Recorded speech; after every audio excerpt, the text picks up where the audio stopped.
Marie-Madeleine Lacoste, et je travaille la sculpture, essentiellement.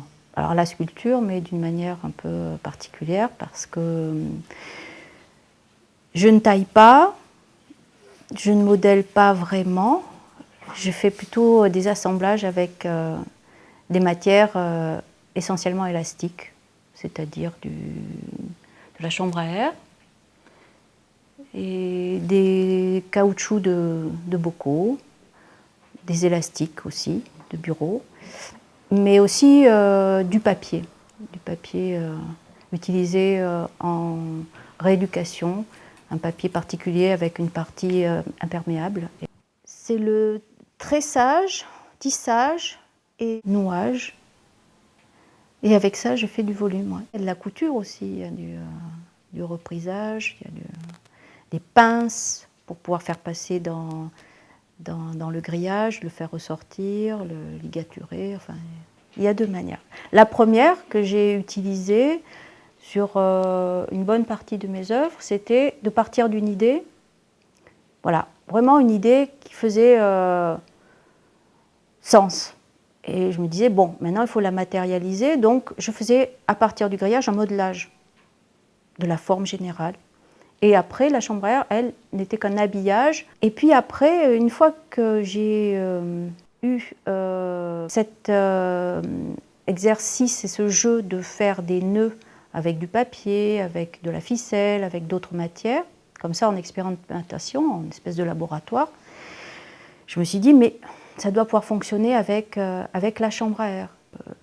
Donc là, il n'y a plus vraiment l'idée de créer une structure qui va donner la forme, mais plutôt la structure qui est au départ complètement aléatoire et qui, elle, va petit à petit du noyau, on va dire, dense, aller vers la surface, et c'est cette surface que moi je vais guider. Et donc j'ai commencé à faire des nœuds aléatoires jusqu'à ce que, et ça c'est mon nouveau principe de travail, c'est de l'aléatoire, avoir une espèce de vision et essayer de la poursuivre.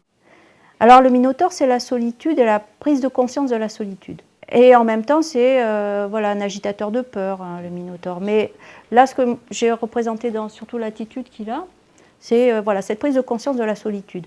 Il est assis, il est voilà, un poing fermé, et une main qui retient sa jambe, et voilà, il est dans cette prise de conscience, en quelque sorte, que voilà, ce sera toujours comme ça. Par exemple, le chien à deux têtes, c'est parti de l'idée de toutes ces histoires dans les faits divers où on parlait de chiens qui devenaient des espèces de monstres et qui attaquaient des enfants. Enfin bon. Le golem, c'était un peu c'est l'idée du surhomme. Le golem, c'est celui qui en fait est un peu à l'origine des super-héros. Oui, expressive, expressionniste, singulière aussi. Parce que c'est difficile en fait de trouver aussi, je parlais de famille, mais voilà, une appartenance dans quelle catégorie on se situe.